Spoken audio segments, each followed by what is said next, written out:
Paz, queridos, queridas, mais uma vez nos encontramos aqui hoje para falar da lição de número 12 da classe dos jovens, onde o tema diz uma vida exemplar diante de Deus e dos homens. O texto em referência está em 2 Tessalonicenses, capítulo 3, do versículo 6 até o versículo 15. Eu não vou ler esse texto agora para a gente poder ganhar tempo. Em síntese, no meu entendimento, o que essa lição traz para a gente? Para a gente, como igreja, entender qual que é a diferença do padrão divino para a vida aqui na Terra, em sociedade, visando não só o bem entre os homens, mas também a eternidade, e o relativismo. Então a gente vive hoje uma geração, numa sociedade, numa época onde tudo é relativo e você não tem então mais nada absoluto. Uma vez que você tem o absoluto, você tem uma verdade absoluta e uma mentira absoluta. Você tem a dicotomia, o bem absoluto, o mal absoluto. Então o que a sociedade fez?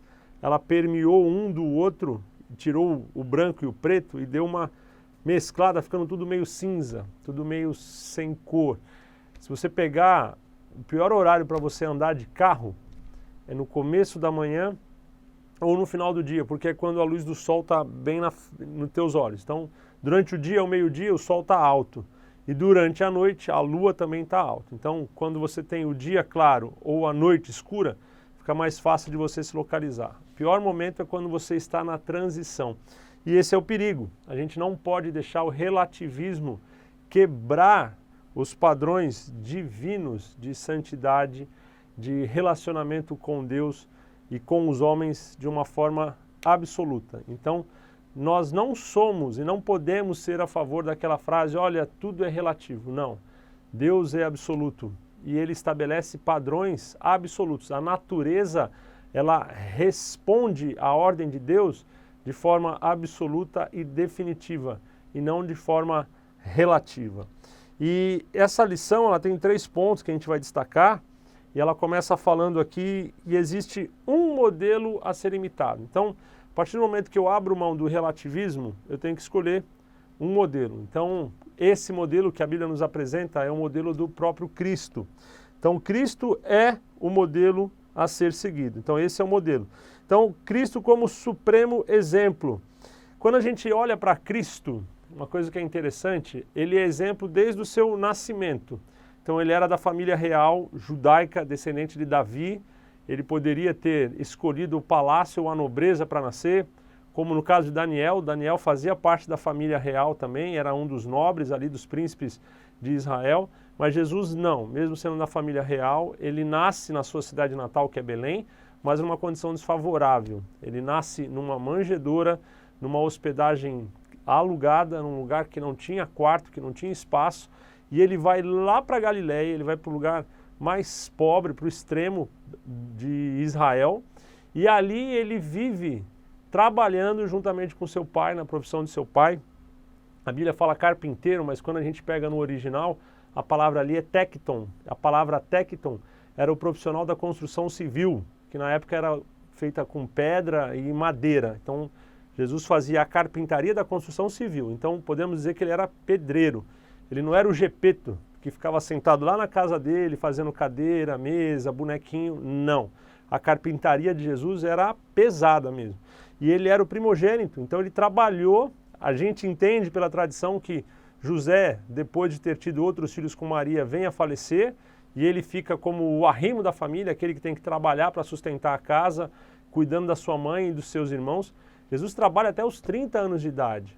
Você vai ver Jesus aos 13 fazendo bar mitzvah, ou seja, ele tinha que se apresentar diante dos sacerdotes e ter o conhecimento para ditar a lei verbalmente, como se fosse uma prova oral da Torá, que seria a lei do Antigo Testamento. Ele era sabatinado ali pelos sacerdotes, provando que ele era apto, a partir dos 13 anos de idade, de ser considerado como adulto, religiosamente falando. Então, no judaísmo, você tem 3 idades de maturidade. Primeiro a idade religiosa, depois a idade militar e a idade civil. Religiosa aos 13 anos, bar mitzvah, então provava que a partir dali ele poderia tratar, discutir religião com todos em igualdade, estar nas sinagogas, no templo. Aos 18 anos, podendo, na época de Davi, agora não na época de Roma, porque eles eram uma nação dominada, então estavam sujeitos à lei romana, mas na época de Davi, aos 18 anos, ele poderia se apresentar para a guerra, por isso Davi não vai para a guerra, Davi ainda não tinha 18 anos, e 30 anos de idade, a maturidade civil, quando ele tinha liberdade para defender uma tese, um ponto de vista diante da sociedade e ter seu pensamento aceito.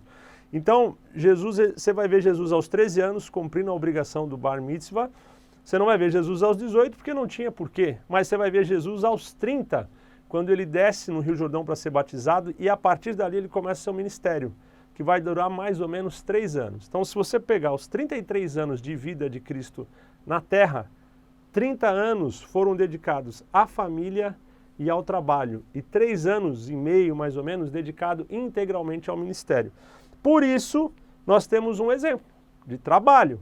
Então, eu como obreiro, meu caso específico, trabalho durante a semana e aos finais de semana eu estou contribuindo com a igreja de forma voluntária, em gravações como essa, dando aula na escola dominical ou de outras formas. Existem pastores que são integrados, e uma vez que esses pastores são integrados, eles têm que trabalhar, estar à disposição da igreja como se estivesse à disposição de uma empresa. Então, qual que é o perigo? Não é nem aquele que trabalha e está ali voluntariamente aos finais de semana apoiando a igreja, e não é nem aquele que trabalha integralmente na igreja. É aquele que simplesmente aparece em congresso, em pregações, olha, eu sou itinerante. Itinerante quer dizer que não tem raiz, não tem compromisso, não tem que dar satisfação a ninguém. Então, para esses a gente tem que abrir um pouco os nossos olhos, irmãos. Está na hora da gente ser mais maduro espiritualmente também e cobrar das pessoas, principalmente quem ministra, o exemplo de Cristo. Então, Cristo foi exemplo de trabalho, Cristo foi exemplo de serviço. Durante os seus 3 anos e meio de ministério, ele se dedicou para a população de forma integral. Mesmo quando ele se retirava para orar, descansar, quando a população vinha até Jesus, a Bíblia diz por várias vezes que ele se movia de íntima compaixão, ele orava, ele curava, ele ministrava, ele fazia milagres mesmo estando cansado, como o homem que ele era naquele momento. E exemplo de submissão. Você vai ver Cristo sendo exemplo de submissão lá na adolescência aos seus pais. A Bíblia diz que ele crescia na graça, no conhecimento e era submisso aos seus pais. E hoje nós vemos tanto nos adolescentes e nos jovens esse espírito de rebeldia sendo mais valorizado do que o espírito de submissão. No dia que você tiver a sua vida plena, casado, pai de filhos, tendo responsabilidades ali com o governo, financeira, você vai entender como não é fácil ser pai. Então, valorize o seu pai hoje, honra ele, honra sua mãe, dá a eles esse valor que eles merecem, seja submisso a eles até o momento em que você puder constituir a sua família. E um texto para a gente refletir está lá em Efésios 4:13. Ele diz assim, ó: até que todos cheguemos à unidade da fé e ao conhecimento do Filho de Deus, a varão perfeito, à medida da estatura completa de Cristo. Então a Bíblia diz que Cristo era varão perfeito. E o espírito de Paulo, o desejo dele aos Efésios, era que todos, não alguns, então não é um benefício para os ministros, não é algo espiritual que vai ser dado aos músicos, não, para que todos atinjam a estatura de varão perfeito, como foi de Cristo. Então a nossa vida vai ser como a luz do sol, a gente vai ver isso em outro texto, que vai brilhando até ser dia perfeito, plenitude. Então Cristo foi o exemplo de plenitude, e nós, vocês principalmente, eu sou jovem, mas já não sou tão jovem, né? Então vocês jovens têm que ter Cristo como modelo supremo. Eu não olho para pastores, eu não olho para homens, eu não olho para pensadores, eu não olho para pessoas humanas, simplesmente. Eu olho para Cristo, que na sua divindade, ele se aproxima da terra, deixa de ser aquele Deus que está distante, lá transcendente, e ele vem para próximo da gente, né? Na nossa pele, no nosso corpo, suando, cansando, sofrendo aflições, padecendo necessidade, não escolheu uma vida fácil, escolheu uma vida árdua para poder chegar diante do Pai e dizer, olha, eu sei exatamente o que eles estão dizendo, o que eles estão vivendo, eu sei o que não é ter dinheiro para pagar imposto. Jesus precisou mandar Pedro pescar para pagar o imposto dele e de Pedro. Então, Jesus passou por tudo isso, por aflições, por dificuldades, para poder dizer assim, olha, vocês conseguem, se a gente tiver Cristo como exemplo. Muitas das vezes eu vejo as pessoas escolhendo vários textos bíblicos para pregar ou fazer estudos, e falta a gente fazer estudos mais profundos da vida de Cristo, do seu dia a dia aqui na Terra, porque aprenderemos muito com isso, tá bom? Outro ponto que a Bíblia nos dá, nessa lição nos dá, é ter os heróis da fé, eles devem ser nosso modelo. Então tem uma diferença entre padrão e modelo. Cristo é o padrão, Cristo é o ideal, Cristo é o perfeito. Ele veio como segundo Adão e foi submisso à vontade do Pai em tudo. Então, em tudo que ele pregava, tudo que ele ensinava, todos os milagres que ele fazia, antes ele estava à noite orando, ouvia do Pai, recebia do Pai, o que eu recebi do Pai, ele ensinava, seja feita a tua vontade. Então, ele não fazia a vontade dele. No Getsemane, ele mostra, a minha vontade, Pai, é sair daqui, é não beber esse cálice, a minha vontade é não passar por isso. Mas não seja feita a minha vontade, seja feita a sua vontade. Então, Cristo é o padrão. E nós temos na Bíblia outros homens que foram modelos, que conseguiram colocar em prática os ensinamentos de Deus, independente do primeiro, do antigo, do Novo Testamento, mas são exemplos da fé. E a Bíblia vai falar de alguns desses homens que conheceram a Deus através da sua revelação direta e buscaram viver esse exemplo. Então a gente tem no próprio Novo Testamento Paulo, como um apóstolo que abre mão da sua vida, da sua posição, da sua carreira e dedica integralmente a sua vida a Cristo. A Bíblia fala lá em Hebreus os heróis da fé, a gente vai ver Abraão, Isaac, Moisés, Sansão, Davi, Elias, Daniel e uma outra lista quase que infindável. Mas tem um detalhe, a Bíblia mostra que todos eles eram humanos. A Bíblia não vai divinizar esses homens. A Bíblia vai mostrar Abraão mentindo, falando que Sara era sua irmã quando era sua esposa. A Bíblia vai mostrar Isaac sendo omisso diante de seus filhos, de Esaú e Jacó. A Bíblia vai mostrar Moisés irado, matando um egípcio, quebrando pedra, desobedecendo a Deus em alguns momentos. A Bíblia vai mostrar Sansão entregando o segredo que era dele e de Deus. A Bíblia vai mostrar Davi adulterando, errando. A Bíblia vai mostrar Elias em depressão, não confiando a Deus, se escondendo numa caverna. E a Bíblia vai mostrar Daniel também, né? Dentro do seu contexto, em algumas vezes não aparecendo de forma tão presente. Você não vê Daniel naquele momento da fornalha. O que aconteceu ali com Daniel? A gente só vai ver Daniel sendo provado lá na frente. E no momento que Daniel recebe a visão do anjo, por várias vezes ele questiona, ele quer entender, né? Então, durante 21 dias, Daniel orou, não comeu carne, jejuou para que tivesse uma resposta. A gente tem confundindo, às vezes, não podemos confundir a necessidade de Daniel de ter uma resposta com relação do cumprimento da promessa que Deus havia feito. Se Deus havia prometido que depois de 70 anos o povo sairia do cativeiro, não precisaria da intervenção de Daniel. Como não houve, Daniel não foi o porta-voz de Deus para convencer o rei a libertar o povo e eles voltarem para a sua terra de origem. Daniel estava assim, como homem, inseguro, preocupado. Será que vai ser verdade? Vai se cumprir? E Deus, pelo seu amor e sua misericórdia, mostra a Daniel aquilo que ele havia pedido ao Senhor, até porque Deus o amava. Então a Bíblia mostra, gente, jovens, pessoas que conseguiram se aproximar muito desse padrão de santidade que a Bíblia nos pede, mas que continuaram sendo humanos, que continuaram falhando. Você vai ver Pedro, um dos fundadores ali da igreja, não o Pedro romano ali que fundou a igreja católica, não. O Pedro apóstolo, um dos pais da igreja, juntamente com Tiago e com os outros apóstolos. Você vai ver Pedro muito, mesmo depois de Cristo ter subido, o Espírito Santo vindo e tomado a sua vida completamente, você vê Pedro ainda reticente. Uma hora ele come com os gentios, mas quando os judeus chegam ele finge que não está comendo e sai de perto, e Paulo repreende ele. O Espírito mostra no lençol os animais imundos, manda ele matar e comer, ele não quer comer, ele nega 3 vezes.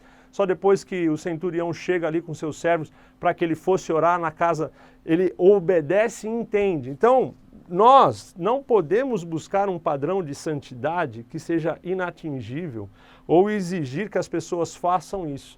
Esse é o grande erro. Então, muitos pastores, muitos líderes propõem algo que eles não conseguem fazer. E aí estamos fazendo igual os fariseus. Jesus fala que coava um mosquito e deixava passar um camelo.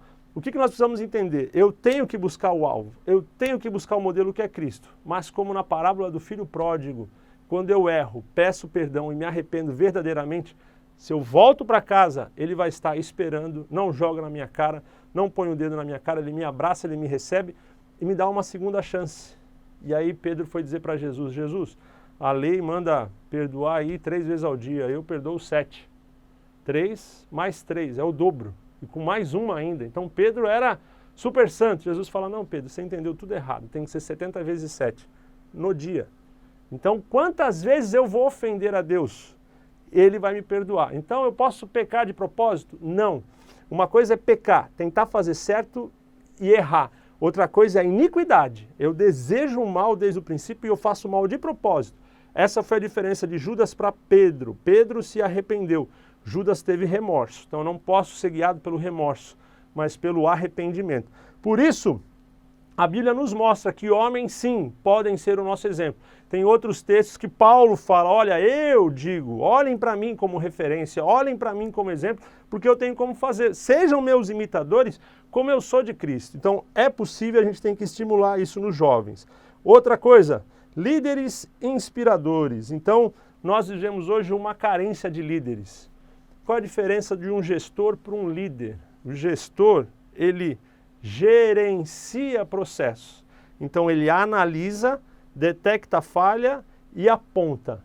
O que o líder faz? O líder, ele analisa, detecta e faz junto com o seu liderado. Então o líder, ele ensina a pessoa a fazer melhor, estando junto com ela através do exemplo, para que no dia que ele se afastar, alguém assuma a posição de líder. Um gerente, ele não desenvolve, ele só cuida do processo, ele não prepara ninguém para estar no lugar dele. Nós vivemos hoje, tanto no mundo corporativo como no mundo familiar, espiritual, religioso, social, carência de líderes, pessoas que sejam exemplos inspiradores, não só na argumentação, mas como também na vivência, que se coloquem do lado. Então Cristo, ele não ficava distante, ele estava junto com os discípulos. E Paulo, como exemplo de líder, o que ele fazia? Ele trabalhava para não ser pesado à igreja. Por isso que um determinado versículo aqui, ele coloca assim, ó, lá em 2 Tessalonicenses 3:10, porque quando ainda estávamos convosco, vos mandamos isto, que se alguém não quiser trabalhar, não coma também. Então Paulo está dizendo, olha Paulo, chegou para Paulo, tem pessoas aqui na igreja que não trabalham, que não se envolvem, porque era uma comunidade, a igreja da época. Eles vendiam suas propriedades, moravam em comunidade, aguardando a volta de Cristo. Então eles trabalhavam juntos para comerem juntos. E falaram, Paulo, tem gente que não está trabalhando, né? Só está orando, espiritualizando demais o negócio aqui, e alguns até fazendo coisas vãs, o texto diz, não diz o que é. E aí, Paulo, eles estão aí. Paulo fala, ó, quem não trabalha não come. Então o trabalhador é digno do seu salário. O que Paulo fazia? Ele chegava na cidade, ele construía tendas na praça, ele trabalhava, enquanto ele construía a tenda, ele pregava o evangelho, para não ser pesado à igreja. Então ele está dando o exemplo. Então nós precisamos de líderes, pessoas que falem menos e que façam mais. Então não adianta simplesmente eu falar para o jovem, faça isso, faça aquilo outro, vamos orar, vocês têm que evangelizar, têm que fazer isso. Tá, o que você está fazendo? E o mais importante é na vida social. Qual é o tipo de exemplo que eu dou na minha vida social? No trânsito, com relação aos meus compromissos financeiros, meu nome está sujo, não está sujo, está lá no banco, tem que desviar, atravessar a rua, que se alguém me vê eu tenho que baixar a cabeça e disfarçar porque vai ficar constrangedor. Não, eu tenho que liderar através do exemplo e de forma prática. E Paulo mostrou isso para a gente. Então, hoje uma das grandes carências das empresas são jovens que assumam o papel da liderança.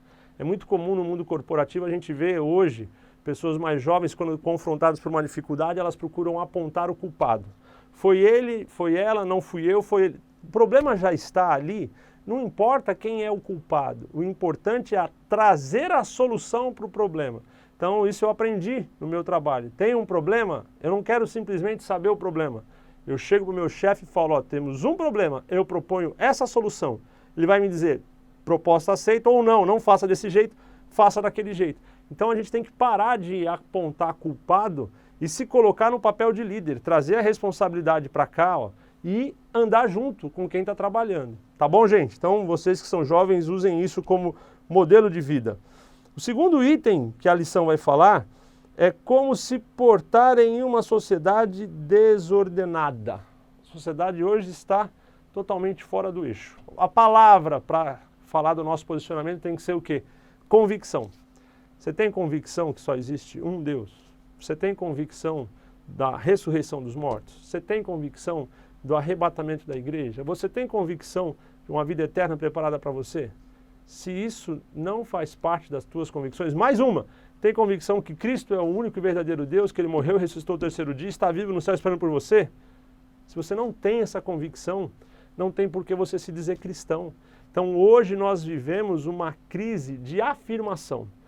É uma preocupação tão grande em não ofender, em não constranger, em não fazer mal, que as pessoas não se colocam mais, elas não se posicionam, elas preferem não ter uma cor, não ter uma marca. Mas a Bíblia fala que nós somos a luz do mundo. Luz tem que incomodar. Nós somos o sal da terra. Você percebe, tem sal, não tem sal. Se for insosso, joga fora. E se não tiver luz, não serve para nada. Então a gente tem que ter o quê? A convicção. Então, dentro desse aspecto da convicção do cristão, e aí não tem a ver com a forma, você vê que eu não tenho talvez ali aquela forma exata de um cristão, mas sim a nossa forma de falar, a nossa forma de se expressar, a nossa forma de nos conduzir. E isso tem que ser a diferença, e não simplesmente a minha aparência. Quem olhar tem que dizer, olha, o fruto é diferente. É pelo fruto que você conhece a árvore, e não pela árvore que você sabe o fruto. A gente está invertendo os valores. Então, convicção. Então, o que a gente vive hoje? Um distanciamento, né? A lição coloca aqui como uma sugestão, é que um distanciamento moral e espiritual é necessário da sociedade contaminada. Distanciamento moral e espiritual não quer dizer distanciamento físico, pelo contrário, né? A gente vê lá em João 15, 18, Cristo fala que nós seríamos perseguidos, que nós seríamos rejeitados, que nós seríamos colocados de lado. E ele dá um exemplo, aquela mulher cirofenícia, quando ela chega até Jesus pedindo que cure a sua filha, Jesus não dá ouvido, Jesus rejeita ela, Jesus vira as costas para ela, ela insiste. Olha a palavra que Jesus vai falar. É digno lançar a comida dos filhos para os cães? Você imaginou se Jesus fala um negócio desse para você? Como é que é? É digno lançar a comida da mesa aqui que eu estou dando para os meus filhos e dar para os cães? Não. Sai daqui, mulher. Você não é judia, você não é filha de Abraão, você não merece. Não veio para você, veio para eles. Jesus vira as costas e sai. Ele não estava destratando aquela mulher, ele estava dando um exemplo para os judeus que estavam seguindo ele. E ela vira e fala o seguinte para ele, mestre, é verdade, o senhor tem razão, não é digno. Porém, até os cachorrinhos comem das migalhas da mesa que caem do seu Senhor. Jesus falou o que para ela? Nunca vi fé igual a dessa mulher. O que você quer foi atendido. A filha dela foi curada. Então, mesmo sendo rejeitada, ela não mudou a sua posição porque ela tinha convicção. Então, mesmo que a sociedade nos rejeite, mesmo que a sociedade nos persiga, mesmo que nos chamem de quadrados, que nos chamem de preconceituosos, que nos chamem de uma série de rótulos, a gente tem que ter a convicção através da palavra de Deus e mostrar com amor, mostrar com cuidado o porquê da nossa convicção. Então, se a gente não consegue ter esse distanciamento moral e espiritual, a gente se contamina sem perceber, o coração esfria e endurece. Então vou dar um exemplo. Quando eu era mais novo, tinha lá 10 anos de idade, estou falando há mais de 30 anos isso, passava na televisão, porque praticamente não tinha acesso a cinema por uma série de motivos, e era caro, era difícil, tinha questão religiosa que não podia, enfim, era outra realidade.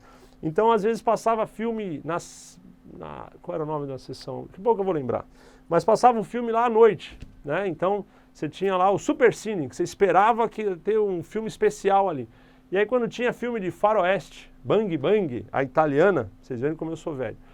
Meu pai tinha um cuidado de não deixar a gente ver alguns filmes, e quando tinha algum filme que alguém tomava um tiro, fazia o barulho do tiro, o cara caía no chão e era só isso. Meu pai falava, olha, isso é de mentira, isso não é verdade e tal.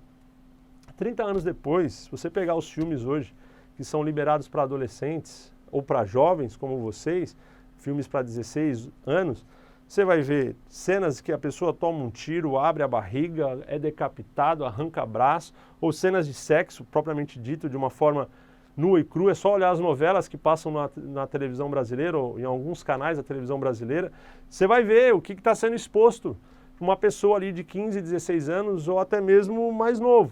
Então, se a gente não tiver esse distanciamento para dizer, olha, isso eu não quero, isso não é legal, eu não vou ver, eu não vou participar, eu não vou ser conivente com isso. E eu tenho que me adequar ao ambiente. Eu começar a me alimentar daquilo, eu vou ficar logo como Ló em Sodoma e Gomorra, que era o único justo. Olha o que a Bíblia fala, Ló era o único justo. Se Ló era o único justo e os anjos esperaram ele sair para destruir Sodoma e Gomorra, você imagina o quanto todos estavam contaminados, inclusive suas filhas. E Ló, sendo o único justo, quando ele vê que os homens estão cercando os seus visitantes, que ele não sabia que eram anjos, para os violentar e fazer mal, o que Ló faz, gente? Oferece suas 2 filhas, que eram virgens, estavam noivas, para serem usadas por aqueles homens. Isso, Ló, o justo.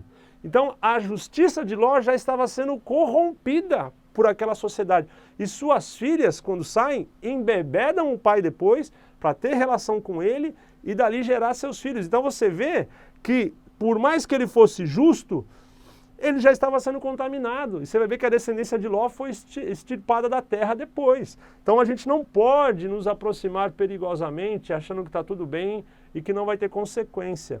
Então a luz, quando chega, ela afasta o que é das trevas. E ela mantém, através da sua força, através da sua magnitude, as trevas longe. Se eu for diminuindo a luz e deixando na penumbra, as trevas vão invadir aquele espaço. Então, eu preciso ter claro, distanciamento espiritual e moral, mas não físico, né? O item 2 fala, não vos mistureis com eles. Está lá no versículo 14 da lição, da leitura de 2 Tessalonicenses 3, Paulo fala daqueles que não querem trabalhar, daqueles que são ímpios, daqueles que não fazem o bem, então daqueles que estavam ali só para aproveitar. Paulo vai dizer para eles, mas se alguém não obedecer a nossa palavra por esta carta, notai o tal, e não vos misturei com ele, para que se envergonhe.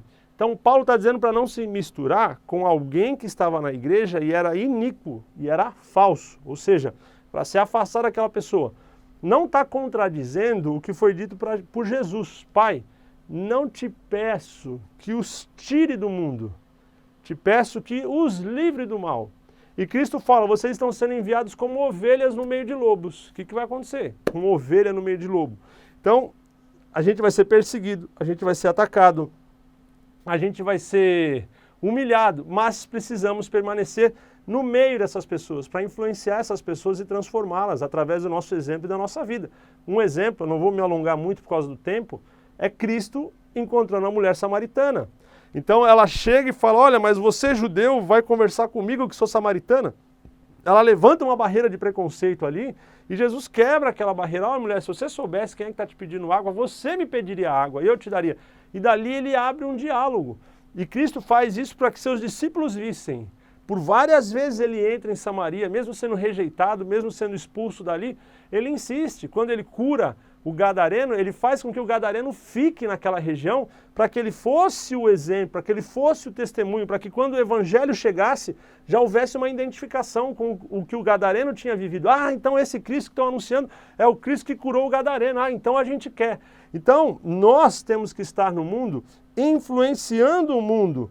Não nos misturar é como a água e o óleo. A água e o óleo, se você colocar os dois num copo, chacoalha, chacoalha, chacoalha, chacoalha, chacoalha, eles permanecem no copo, próximos, um sobre o outro, mas não misturados. Então eu tenho que estar na sociedade. Então a minha adolescência foi num lugar pobre, na periferia do Rio de Janeiro, com uma exposição à criminalidade muito grande. Eu tinha meus amigos ali, a gente brincava, jogava bola. Daqui a pouco aparecia uma droga no meio. Eu falava, dá licença que estou indo embora. Eu saía. Então, quando passava aquele momento, e eu via que eles já estavam normais, lúcidos de novo, eu voltava a me relacionar com eles. Eu nunca me afastei, não, eles, não posso, eu sou melhor que eles. Como é que eu vou transformar? Como é que eu vou dar testemunho? Como é que eu vou ter autoridade para falar? Se houver uma distância, ninguém chega para aquela alma e ela vai se perder. Então eu tenho que me aproximar sem me contaminar.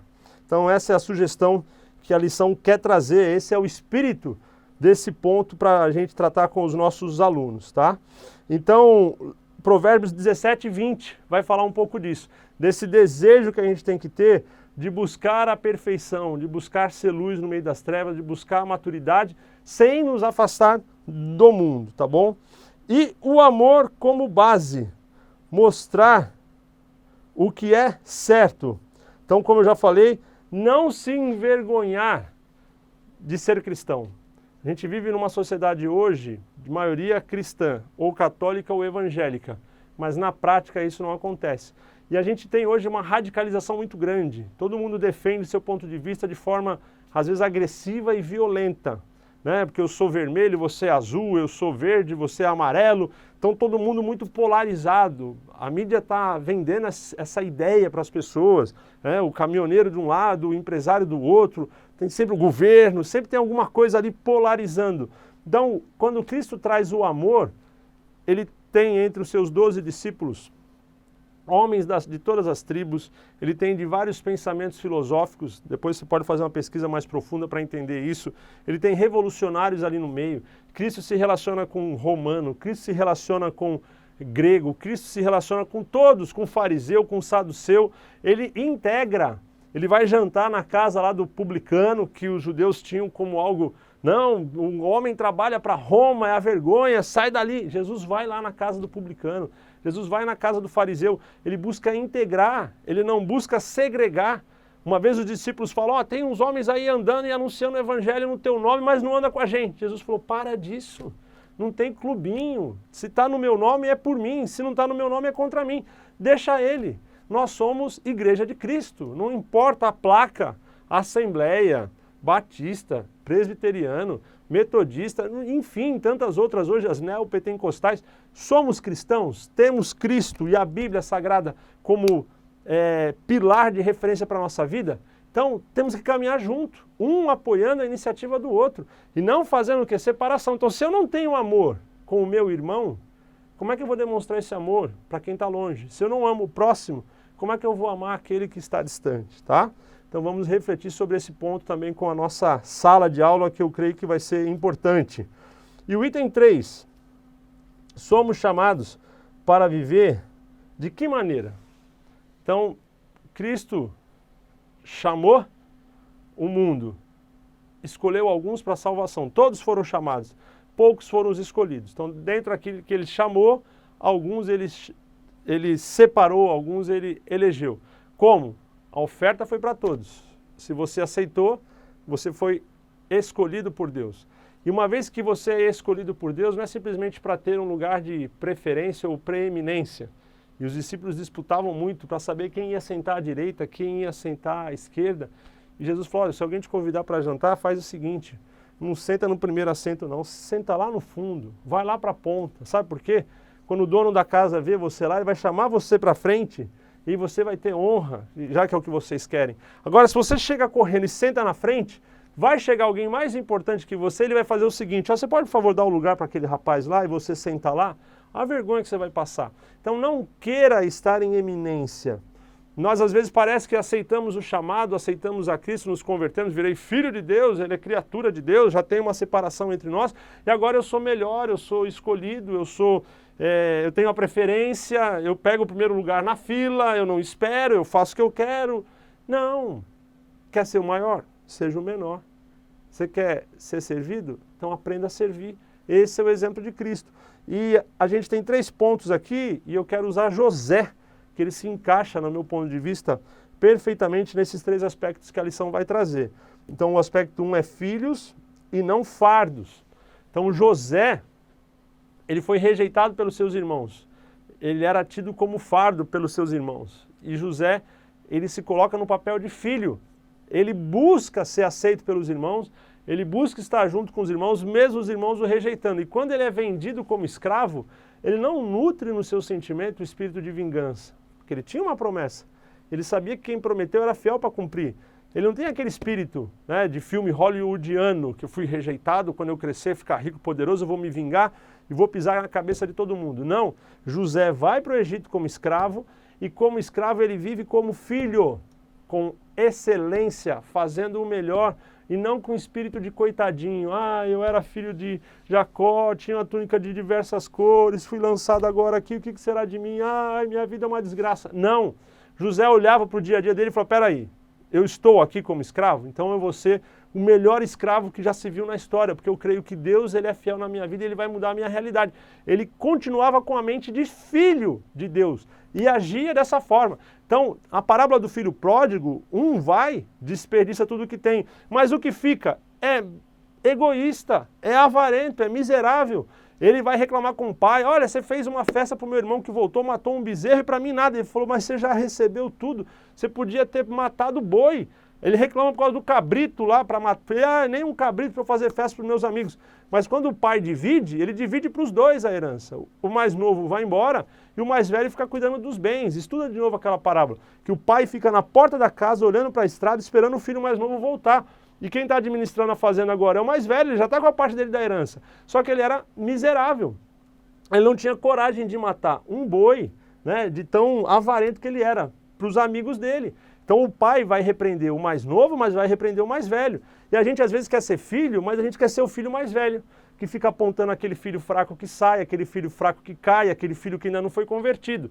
E achando que a gente tem a preeminência de tudo. Não, seja exemplo, como foi José. Outra coisa, item 2, sossegadamente. Então tem a ver com paciência, persistência. A gente vive hoje no mundo corporativo a geração milenar. São aqueles que nasceram ali próximo do final do século XX, começo do século XXI, nos anos 2000, que hoje estão aqui, né, com 18, 19 anos de idade, 20 e poucos anos de idade, então ali um pouquinho antes dos anos 2000, a geração milenar. E hoje a gente vê o quê? A expressão é uberização da mão de obra. Então, essas pessoas não têm preocupação com a aposentadoria, não têm preocupação com casa própria, não têm preocupação com o futuro. O negócio dessa geração é trabalhar, curtir aquele momento, viajar, curtir a vida e o futuro. E o que vai acontecer daqui 10, 20, 30 anos? Então, nenhuma empresa serve por mais do que 6 meses. Passou 6 meses, está tudo errado. Então ele ora, pede para Deus abrir a porta, estuda, entrega currículo, faz processo, é contratado. 6 meses depois ninguém mais presta, vamos embora e vamos para outra. A gente vive hoje uma geração de pessoas que estão deixando a estabilidade e buscando a autonomia, mas sem uma preparação, sem uma história de vida, sem algo que comprove a sua capacidade. Porque elas não têm paciência de se submeter ao processo, não tem mais sossego. É a geração inquieta, é a geração do WhatsApp, é a geração da internet, da rede social. Olha que desagradável, eu estou dando essa aula para você, conversando com você e estou aqui no celular. Imagina se eu ficasse 45 minutos assim, ó, dando a aula do jeito que eu estou fazendo. Seria agradável? Não. Sem perceber, será que não é assim que você está vivendo? Se relacionando com a sociedade, mas mais voltado para cá do que está acontecendo aqui. Deus quer que você deixe esse aqui de lado um pouquinho. E vou usar uma expressão moderna, olha que legal, se conecte de verdade às pessoas que estão contigo. Então, tira a ansiedade, faça como José, sossega. José ficou quase 15 anos ali, como escravo na prisão, trabalhando, esperando com paciência no tempo certo, e a promessa de Deus se cumpriu, e ele foi colocado na posição de governador. Então a gente não pode atropelar. A gente vive hoje uma igreja onde os jovens não têm mais uma vida sossegada. Pastor, tem que ser acomodado? Não. Eu sou persistente no que eu faço. Eu não fico me distraindo com o que está acontecendo em volta. Toda hora tem alguma... Ah, eu vou lá. Uma vez eu ouvi de um processo seletivo, a pessoa que me contratou, ele fez uma dinâmica oferecendo uma outra vaga, a gente foi chamado para uma vaga, e ele ofereceu outra vaga, mas tem uma vaga assim, que era teoricamente melhor do que a vaga pela qual a gente foi chamado. Uma série de benefícios. Ele perguntou, quem quer essa vaga? Tinham 40 pessoas na sala, eu e mais 3 ficamos ali, o restante levantou a mão, ele pediu para sair, para aguardar. As pessoas saíram, ele falou, gente, vocês acham que existe essa vaga que eu ofereci? Não tem. O processo seletivo acabou, vocês estão contratados, aqueles ali vão ser dispensados. Porque eles não vieram querendo fazer o trabalho, eles vieram atrás de uma oportunidade. E aí ele usou uma frase que guardou na minha mente. O macaco que pula de galho em galho, uma hora o galho quebra e se arrebenta. Tô nesse galho. Ah, mas naquele galho tem fruta, eu vou lá. Aí daqui a pouco, alguém chegou primeiro e comeu a fruta, e o galho onde eu estava começa a dar fruta e eu não consigo. Tô aqui, não está dando fruta, eu fico aqui. eu persisto, eu tenho paciência, uma vida sossegada nesse sentido. Ter foco e determinação no que está fazendo e saber que com o tempo tudo vai se construir pela persistência, resiliência e não simplesmente de forma ansiosa mudando a sua dinâmica para cada oportunidade nova que surge de forma milagrosa. E o último ponto é em paz. Cristo fala assim, ó, eu dou uma paz que o mundo não dá. A paz do mundo ela é conquistada através da força. Tratado de paz é obrigado a desarmar, obrigado a não fazer guerra, tem restrição, tem sanção, foi imposta a força. Como é que eu tenho uma paz imposta à força?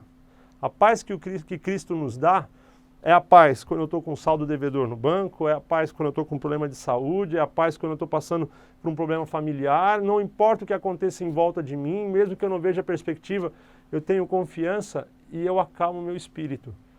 É tão interessante, no momento do batismo de Cristo, João ele vê e ele ouve.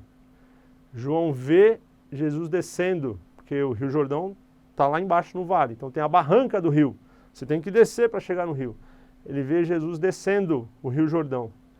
Ele ouve uma voz, e quem estava em volta ouviu voz de trovão. Ele ouviu uma voz forte e poderosa, a voz do Pai. Esse é meu filho amado em quem me comprazo. E João viu o Espírito, olha agora gente, em forma de pomba. Quando você vê lá em Ezequiel a visão do Espírito, uma roda de fogo com olhos de fogo girando ali, com olhos olhando para todos os lados, não, é poderoso, os 7 Espíritos de Deus, então é poderoso, enchendo o vale de ossos secos e trazendo todos à vida, é poderoso. Mas naquele momento ele se apresenta como uma pomba, uma forma sutil, uma forma pacífica, para mostrar qual era o ministério que Cristo estava exercendo naquele momento. Então, se eu sou cristão, a pomba tem que pousar no meu ombro e se sentir confortável. A pomba tem que estar sobre a minha cabeça.